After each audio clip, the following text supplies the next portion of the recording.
Welcome to Chasing the Facts. I'm your host, Sam Chase, and our guest for this show is Lisa Marrone. Hopefully I pronounced that correctly. You did. Because I've heard all kinds of pronunciations So have of I. your last name and seen different spellings as well, so we'll try to get it right. And Lisa is Chelmsford's Economic Development Director and has been with us now for just about 2 years, I believe. Correct. We were just talking about that off air, and it just doesn't seem possible that it's been that know, length of I time. know. So Lisa, you probably remember the last time you were on, we always asked the guest to give a very quick biographical sketch and perhaps tell us a little bit about your experience in coming to Chelmsford. Okay. So my hometown is Leominster, Mass., and I worked there for about a dozen years as the Economic Development Coordinator, working mostly with the larger corporations, job creation. I was paid by a grant. During my whole term there, I was paid by a community development block grant. They are an entitlement community, so it's a lot of rules and regulations at the federal level. So that kind of held me back on a lot of the things that I wanted to do there, which then kind of prompted me to look elsewhere. Finished my bachelor's degree in 2016 as an adult student, and so it led me on a job search and landed in the town of Chelmsford. Very thankfully, I'm very happy with being here and fulfilling the role. So I have a mixed background of business development and economic development, and I really love what I do. So I take a lot of it to heart, and I try to work as hard as I can at it. Some of my bachelor's degree is in project management. We studied the Big Dig in that time. Oh boy. So I got a little bit of project management mixed in there with business administration, and it kind of lends a good combination of skill set. And so that's a little bit of my background. I am raising 2 teenage boys. They're now 18 and 19. You that's deserve a fun combat medal for yep, that. I do. I feel it. I am the primary caregiver for my mom as well. So busy, very busy. But we are getting a lot of good things done in terms of business development for the town of Chelmsford. We've got an excellent municipal team that I'm a part of, and very excited about 2020. Well, that's great, and thank you very much for that biographical sketch. And I certainly remember when you were hired a little more than 2 years ago, and actually the discussion about whether your position should be created or not was somewhat controversial within the town administration itself. And it was largely driven at the time by Glenn Diggs, who was, I think he might have been chair of the board, but he was on the Board of Selectmen at the time. And he was very interested in this whole approach of trying to maximize Chelmsford's potential for reasonable economic development. So with that as a backdrop, when you first came to town, how was your mission described to you in terms of expectations? What are you bringing to the table, and what are we looking for from your position? And perhaps if you can tell us a little bit about what you were initially told and how that has squared with what you've actually been doing, and how what you've been doing has been received by the town management team that you report to. So that's a multi-layered It question certainly that is. you just handed at me. I'm not sure I can repeat it, but go ahead. Yes, but please do follow up if I don't Yes. hit all the points. So upon my arrival, I felt that my majority focus was 129. We had a higher level of vacant space. When I left Leominster, it was full capacity. Leominster, I was hired at 2006, where everything was falling apart. And when I left, we had no empty square footage at all when I left there. So it gave me a great skill set and experience to come in and help fill up some empty space.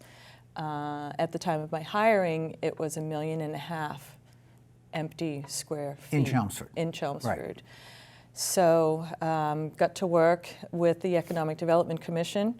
Had excellent support from all areas, the Board of Select members, the commissions, the town manager's office. Everyone was giving me all the resources I need to go out and try to accomplish some great feats. And we've done that. So 129 has now, we have half of the empty space we had 2 years ago. We are at 813,000 square feet empty. So you filled up we're roughly about- 750,000 square Yes. feet. That's amazing. But I don't claim it to be me. I understand. Right? I am the advocate and the spokesperson, but I am out there all the time, constantly connecting with the stakeholders, the property owners, the occupants, the tenants. My role is to be engaged and provide technical assistance, either to help retain business, just to maintain a business rapport with them so that we can understand what they're trying to manage. You know, are they looking for other space? What's keeping them in Chelmsford? What can we do better? So in that time, we're learning that the feedback in general at this point is the town has done, by the property owners and the tenants, the town has done all things right.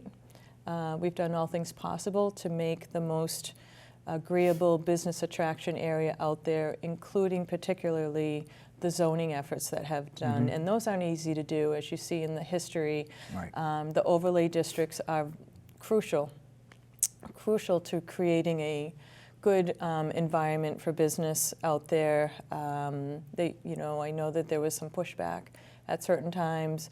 We just recently put the drive-through overlay allowance in there with limitations and controls, so that we're not trying to have a free-for-all out there, but it does create a very significant difference in being competitive. We all have empty office buildings. We all have empty space.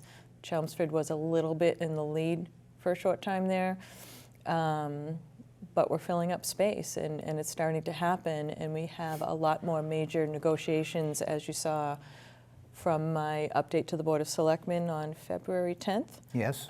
We've got very major things underway, and just this morning I noticed on CoStar, which is the national database, that more empty space is filled up. So we're getting there, and I think, again, you know, in the next 6 months or so, we're going to have some great announcements coming forward.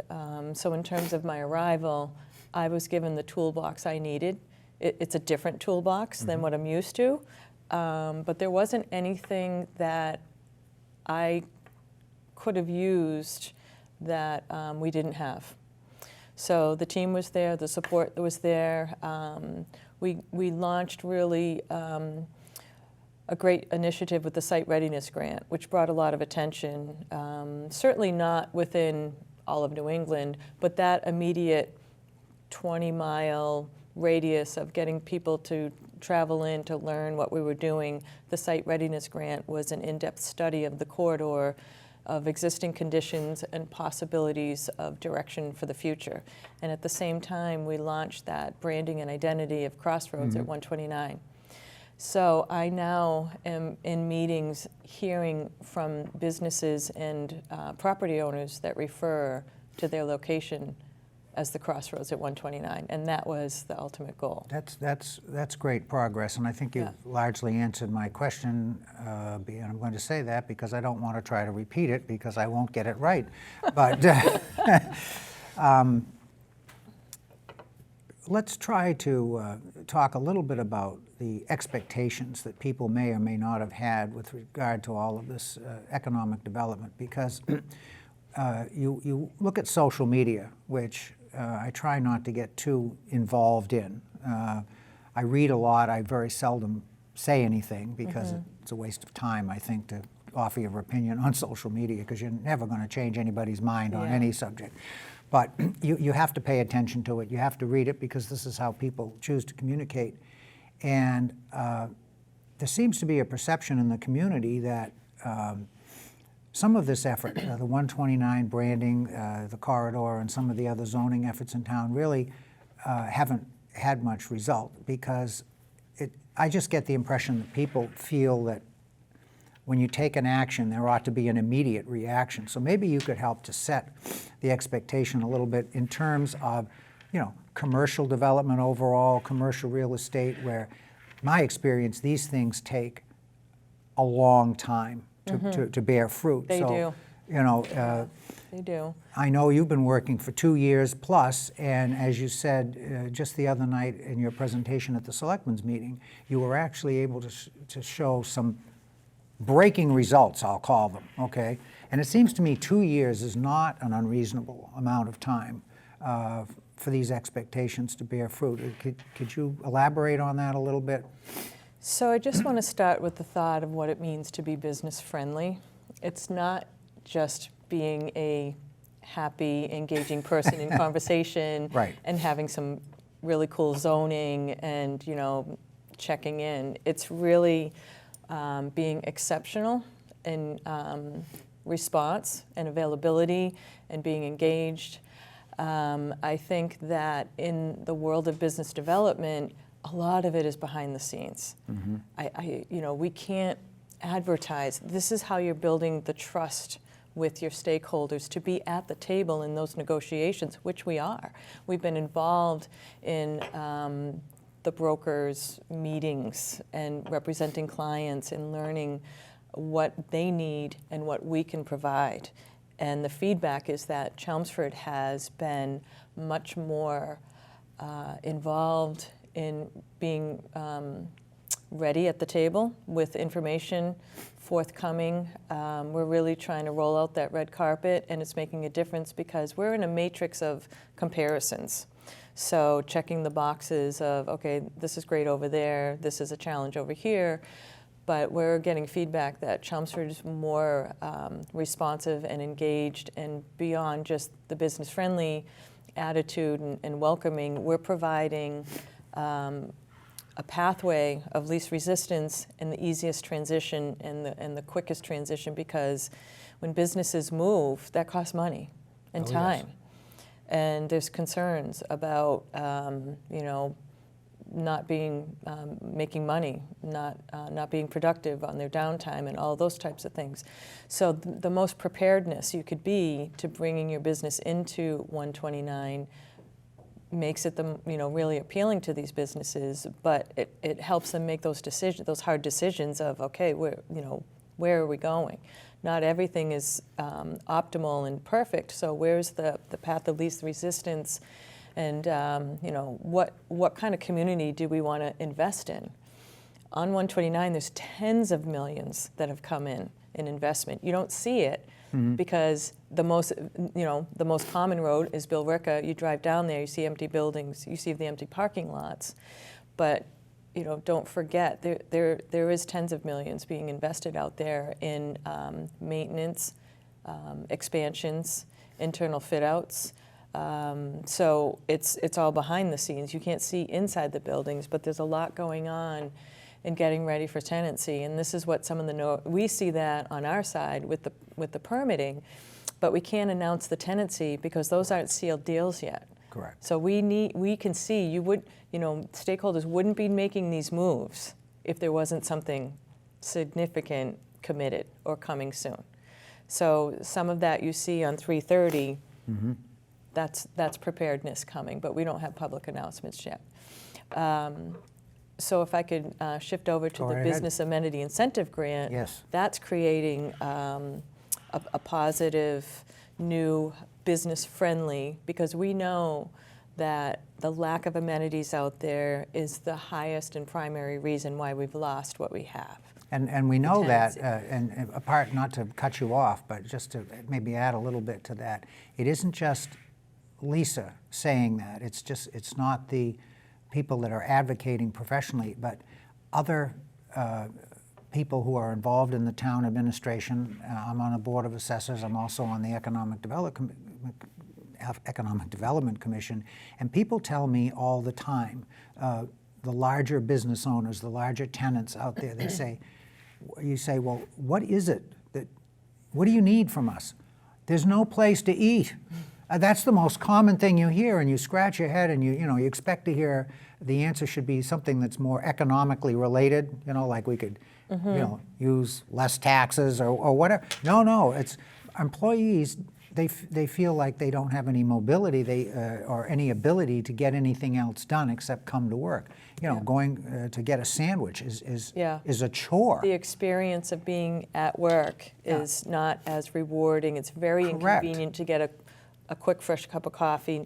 Some of those buildings don't have fitness rooms. They don't have cafeterias. They have kitchenettes. But it's that catch-22 where the property owners, you know, why would they invest in that to attract a tenant, and a tenant's looking at these buildings Chicken and egg. Right? It's the same, exactly. You know, what comes first.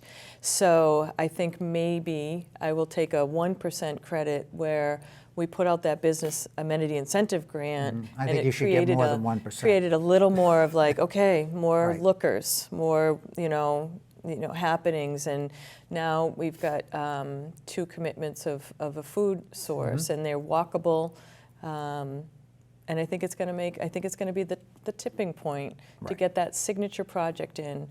That, you know, the state advised, you know, if we could get a signature development, then it starts. Everybody waits for somebody to make the first Yes, move, nobody don't wants they? to be first. Exactly. You know? And so I think we're getting there. We're getting there. We're getting close. So just to clarify, the Business Amenity Incentive Grant was used in a way where the town could decide the programming.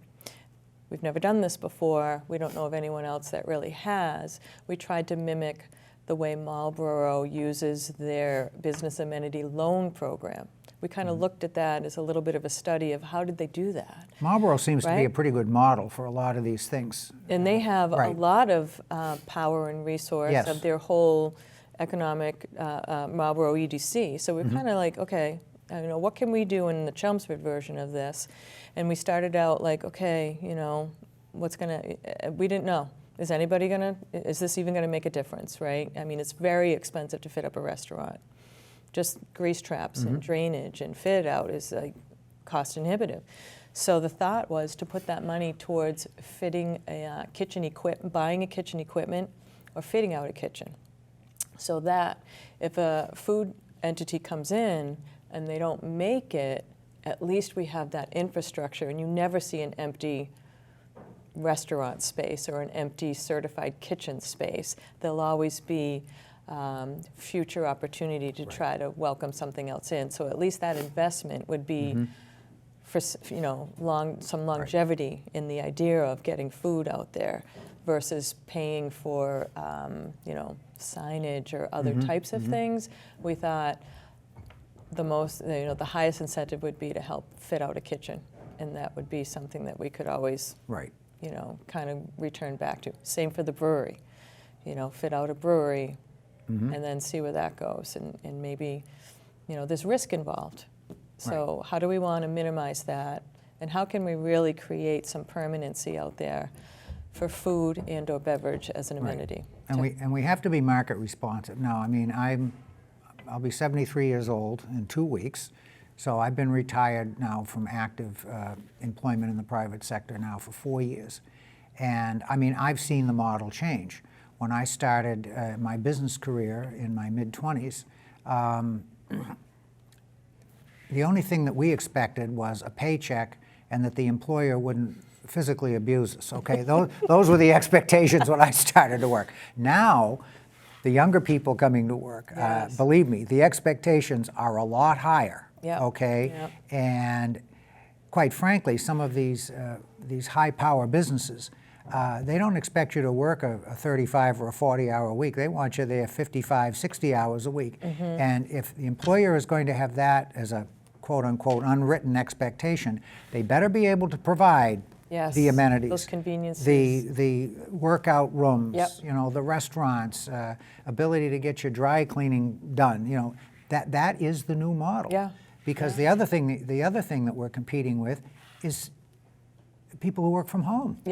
I mean, you don't get any more convenient than that, do you? So in order for businesses, larger or medium to larger sized businesses, to entice their employees to come in and work in the bricks and mortar, they better make it as home-like as they can and as convenient as they can. So some of us older folks may not think that's such a good idea, but it doesn't matter what we think. That is what the market does matter what we think. Well, it's what the market demands. True. And you have to go with what the market demands. Yeah, true. And you seem to be ahead of the curve, and you understand all this. And I think it really serves us well in Chelmsford. Talking about the grant that you were just talking about, now that has expanded over the last year. You started off with one amount, and now it has increased. Right.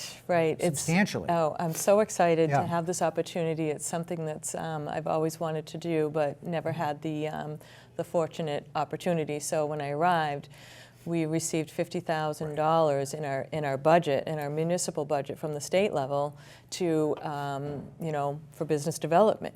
And I know from times past that smaller businesses need more support. Bigger businesses have kind of figured it out. They know what not to do. They know what they want. They kind of know how to pursue and achieve those types of things. Their technical assistance is different, but the smaller businesses have a little bit less opportunities for programming. So we decided to put it towards that, and we awarded some small business grants throughout Chelmsford, which was very successful in helping to stabilize and establish some long-term treasures in town. The Three Trolls puzzle and games was one of them. They've been here 30 years. It's amazing. And they're still doing great when you go in there. It's like, they're not video games, but they still do amazing. They have tournaments inside. They're doing all types of things with socializing people that have some hesitancy, and they're getting them out into the, into the store and things like that. It was really great. A lot of other things. So the next year, we asked for double, and based on the success of what we were able to show, we got $100,000. And we thought, okay, this is a great opportunity, but when you're thinking about fitting out a restaurant, it doesn't go far. It really doesn't. And in the scheme of the Crossroads, that's a 600-acre office park with some uncomfortable amount of empty space out there, with all of them saying, please, we need amenities, we need conveniences. So the thought of putting it in towards that attraction, we asked for a little bit more, and we received another allotment, much to our surprise. And I think part of that is the belief and faith that Chelmsford can do the right thing and maximize those dollars for the long foreseeable future. So we were working with $200,000 to bring in food and beverage, which allows us to work with more than one or more than two. So we're working with 4. We have 2 preliminarily awarded restaurants and 2 breweries that are vying for space. So the restaurants have shown their commitments to space, and their negotiations are secure. We're waiting to receive their either kitchen fit-out construction contract that we will pay towards directly, or their kitchen equipment commitment to that space, which will pay out directly to those entities to help fit that out. That's great, and without getting into any Good stuff. Real detail, but the restaurateurs that are on track now Yep. with us, these are not fly-by-night operations. These are Right. seasoned people, which makes me feel good as a Chelmsford resident, because you know that people that have been in the business for a long period of time, seasoned people, they've done their own market research. So the fact that they've chosen to come to Chelmsford and have been enticed in a positive way by you and others in the town, that tells me that their research shows that they can be successful in this area. That's very important. It is. Okay. Yep. Not to discourage anybody else that would want to come in, but for more. but for preliminary tenants to come in like that, anchor people, so-called, it's very, very important. And I think they seem to have shown the confidence that they can be successful here, and that's just going to. It's really insightful. It's going to multiply itself. It will. You know? It will. I believe in that. Right. And I think that what we have to be mindful of is that there's a lot more investors that are monitoring. Oh, absolutely. I get phone calls all the time that say, when the town decided to hire this position, I knew that they were serious. about business development, and that's when I decided to move in. What more do you want, right? So, I mean, just making that measure. And so when we're doing these public moves, there's a lot more potential coming forward. And if you watch that Board of Selectmen meeting through Chelmsford TeleMedia on the 10th, you'll see those two proponents come forward and explain their project. Yes. 197 Bill Ricker Road has proposed an $8 million fit-up for a restaurant and food service there. I think it was great that you had Extraordinary. those folks in. Extraordinary. I was very impressed. Well, you always do a great presentation, but I was very impressed with that specific one because we had some very positive things to report, and bringing the folks in as you did really is the frosting on the cake. It kind of punctuated the whole thing. I Made thought. it real. Exactly. Validated You know. more than just because business development is, Right. you know, it's up in the air until, so it kind of validated what was going on. What do you say, and we're getting to the close, we got about 4 minutes to go, Okay. but what do you say to folks in town who are overly, or I won't say overly, but who are concerned about what they see as the, quote, urbanization of the town? I talk to a lot of people, a lot of longtime residents, and they've seen the progressions and the changes and so forth.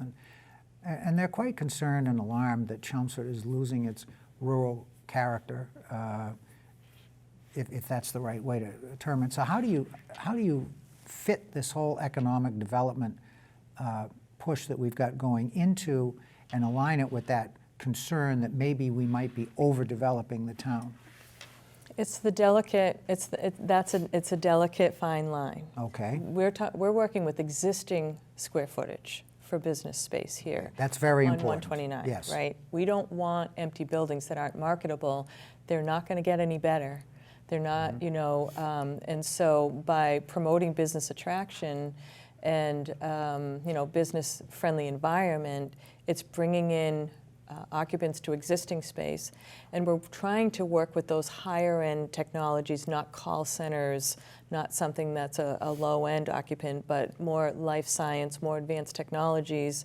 And specifically on 129, we have an exit ramp, exit 29, off of Route 3 that just feeds right in. So I certainly understand the sensitivities of what else that might mean to the town or what that might bring into the town, but there's a lot of trickle-down economics. And having a split tax rate is, you know, there's many pros and cons. We don't have enough time, but Don't get me going. we don't have enough time. But we're talking about investing in our business properties that bring them up, that add more value, that bring more tax revenue in, with those assessed values coming up, with that split tax rate, that kind of benefits overall. So if we have to talk about the elephant in the room of, you know, available empty space, it's best that we try to fill it up for that perception and image of what Chelmsford is, to help bring in more tax revenue and not have these deteriorating empty buildings, because the longer they go empty, the more unappealing they will always be. And I think that's a great answer and addresses some of that concern. Some of those buildings that Lisa is talking about, some of them are over 40 years old. So that decision was made 40 years ago, okay? And the chief effort now is to make sure that the current space that we have is leased, and is leased with high-quality tenants, which will generate increased tax revenue, because over time, the value of those properties will increase with those tenancies. So very, very important. And I think that's something that should make people feel who are a little bit nervous about this whole thing. I understand. Yeah. Absolutely right. I mean, we have an excellent record in Chelmsford of trying to maintain our open spaces, and we are very cognizant of that kind of thing. It's important. So I don't see the town becoming a major urban center. I don't think that's happening. No, So- we're not moving in that So direction. we've got 50 seconds to go. Anything you want to say in 50 seconds? 50 seconds, just real quick. Chelmsford Crossroads, ChelmsfordCrossroads129.com, great website, lots of information there. Anyone can reach out to me in my office at 50 Bill Ricker Road, second floor. I'm available to meet and greet and talk with anyone if they want to learn about anything else that's going on. There's never enough time with you to rattle it all off. We have so many other things to talk about. We'll but have maybe you next back, time. don't worry. Yes, please. Great. Excellent. Well, thank you very much, Lisa, and we will have you back, and justifiably so, because this is a subject that deserves ongoing scrutiny and periodic updates, just as you do with the Economic Development Commission and the Board of Selectmen. So thank you again, and we Thank look you. forward to our next